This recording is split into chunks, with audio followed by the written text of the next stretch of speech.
Hi guys, my name is Aaliya and I'm an incoming PhD student somewhere in Canada. This is video 2 out of 3 in the mental health series. So we're going to be covering two topics based on your questions. The first topic we're going to be covering is how to navigate anxiety in graduate school, and the second is going to be how to become a therapist or how to become a social worker. So if you're interested, please watch the video. I'm going to also start out by plugging People's Defense. People's Defense has been doing really great work in terms of advocating for working class people for over 5 years now. Right now, they're doing really great tenant advocacy work. Obviously, I don't want to misrepresent what they do, so do check out their Twitter and do give them a follow, and also send them your money because they're doing really incredible work. And enjoy the video. Okay, so another question that I got had to do with anxiety. So I was talking to someone and she said that she has a tendency of putting assignments off and then doing them in a panic, like in the 48 hours before she hands it in. And I feel like that will probably resonate with a lot of people watching this video. It's true. So how do you, number one, kind of suggest navigating that anxiety so that their assignments aren't triggers? And number two, if you're in that situation, how do you get through it? What do you need to do? Yeah, no, that's such a valid question. Like, I think we've all kind of experienced that. And I think many of us are still trying to figure out, like, how we work and what our process is. Yeah. Like, to be honest, I was that person who would look at an assignment and, like, literally it would be the night before where I'm actually starting to write it. Like, I would marinate in the assignment, think about it, and I'd have, like, weeks and weeks. But the day before the due date is when I would actually like, start really getting into it. And I think, like, it was procrastination for sure. I think, like, reflecting on it now, what would have been probably helpful was to actually, like, break down the assignment. So if you do actually have anxiety, I think tackling an entire assignment in one go can be very stressful. Yeah. So, literally break it down into parts. And so make a study plan. Yeah, like a study plan, and then have, like, mini goals so that, even if it's, like, something so small and you've met it, you have that ability to, like, check mark. Yeah. And that feels so good. Yeah. It's, like, so validating. Yeah. And then you feel like there's movement, right? Yeah. Like, you're doing something, you're working towards it, or else it's just very scary, I think. Like, it can just get really overwhelming. Yeah. And I just remembered, like, I feel like I know a lot of people who, like, will finish their assignment and then they won't hand it in. Yes. Do you have any tips for that group of people? I think a part of it comes with perfection.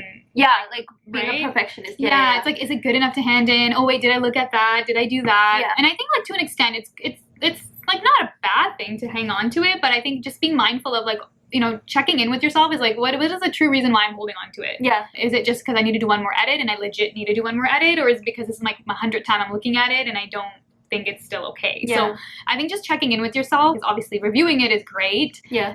But when it gets to a point where it's no longer just checking, but it's something else, like you're hanging on to it because of insecurity, or it's a part of you satisfying this perfectionist part of you. Yeah.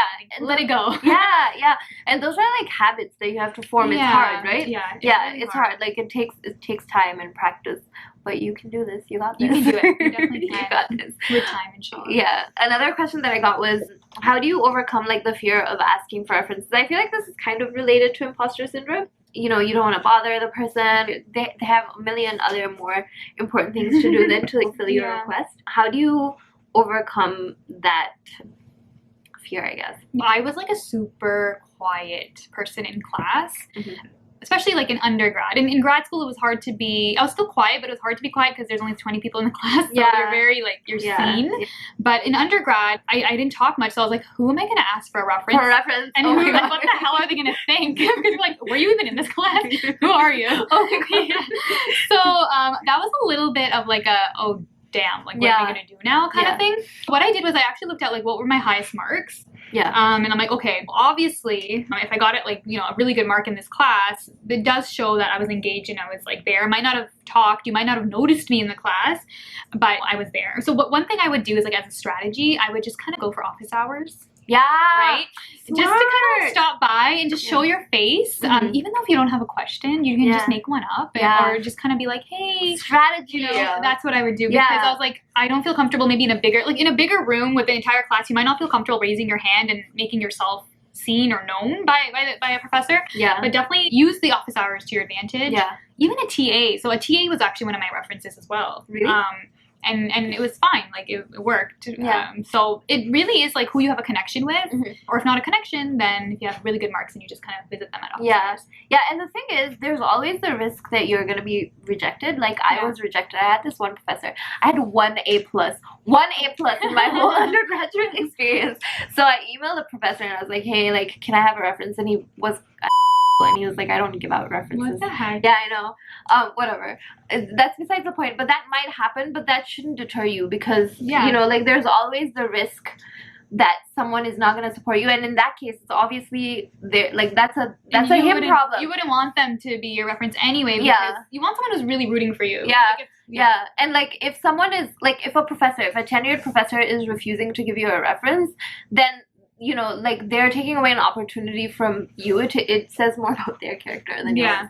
And a lot of professors should be expecting students to come up to them. I think the vast majority will say yes. Yeah, if there is that fear, like that imposter syndrome, again, right, just like going into it, maybe make a list of like all the things you've achieved in the class, or you know those really awesome like assignments you did, and so try to first of all remind yourself because you're capable and you're amazing. So when you go in to ask, that's such a good idea. Yeah, like make reference to the accomplishments that you have, like a little resume or something. Like I had to do that for one of my references. She didn't remember anyone in the class, so everyone who you have to vouch for yourself. You literally have to sell yourself. So you have to have like a 1-pager on all the amazing. I like that. That's so strategic. That's so smart. I'm gonna do that. Okay, so that's a good one. What other questions did we have? Have we talked about how to become a licensed therapist? Because 2 people asked me. Oh, yeah, we can talk about that. A little bit off topic. Okay, tell us. How do you become a licensed therapist? Okay, so I have an undergrad in psychology from and to be honest, when I went into my undergrad, I didn't really want to do psychology. I only kind of just ended up taking it because I took one course and it was like one of my higher marks. So I'm like, okay, I'm just gonna. Oh, were you like undecided? I was initially thinking of going to med school. Then when I started like actually taking some of the courses, I'm like, this is not my thing. Yeah. So then I just stuck with psychology because I was just better at it. Yeah. And you're from like a family of social workers, right? Yeah. So my mom was also did her undergrad in psychology too. Okay. My sister is also a psychotherapist. Now she just finished her master's. Yeah. And how about your experience? Because you've done lots of therapy. Yeah. You told me. So before, like, I actually went to like official school for psychology and even social work, I happened to just volunteer and gravitate towards jobs that involved me being like a peer counselor.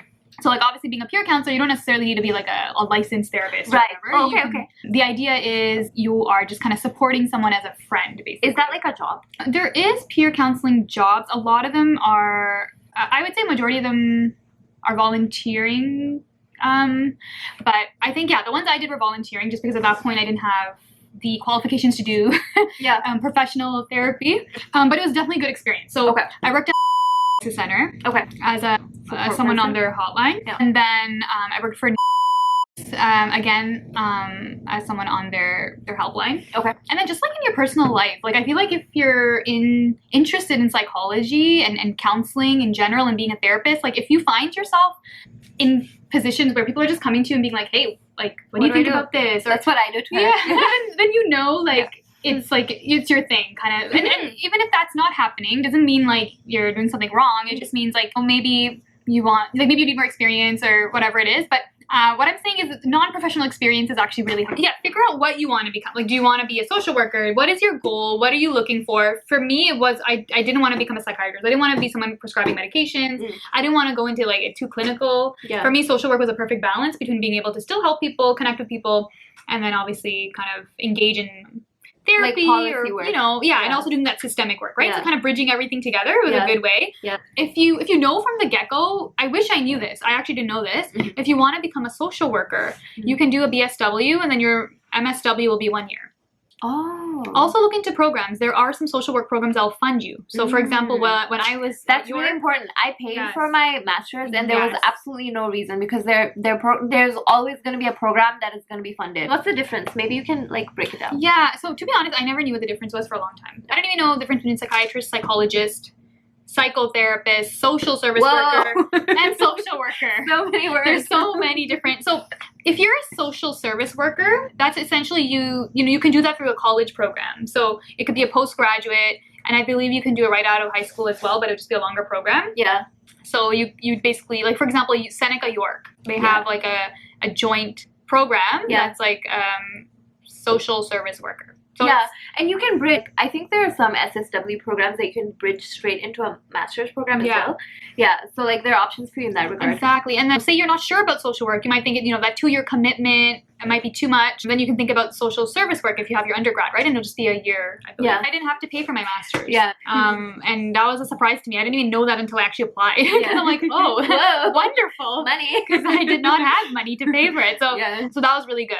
Yeah. That will also kind of help your decision making. And so a social worker, I would say, is more like, I'm kind of biased because I am a social worker, but I would say they're more concerned about providing you with the tools, empowering you, and getting you to a place where you're comfortable, right? Like, so it's more client-centered. It's more like of a human connection. Yeah. It's less mechanical. Like, I've had folks who've gone to social workers and they've also gone to psychiatrists, for example. And obviously there's an important place for each of these professions.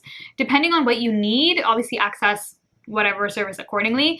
And then you have to apply to a college afterwards if you want to be recognized as a kind of practicing social worker. Yeah. You have to kind of and that's the case with all professional like all professions, right? Yeah. Like if you want to get into law, you have to like get licensed with the Law Society of Ontario. If you want to be an urban planner, that just tends to be the case. So and then like a lot of workplaces will look if you're registered with the college. The only thing is you have to pay for that. You do, and it's very expensive, and you have to do it yearly. Like, you're renewing your membership.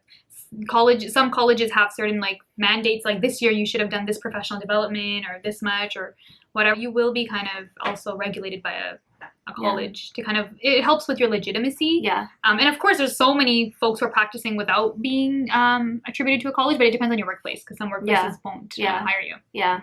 What's covered by OHIP? I forgot what what happens all the time. My life is in shambles.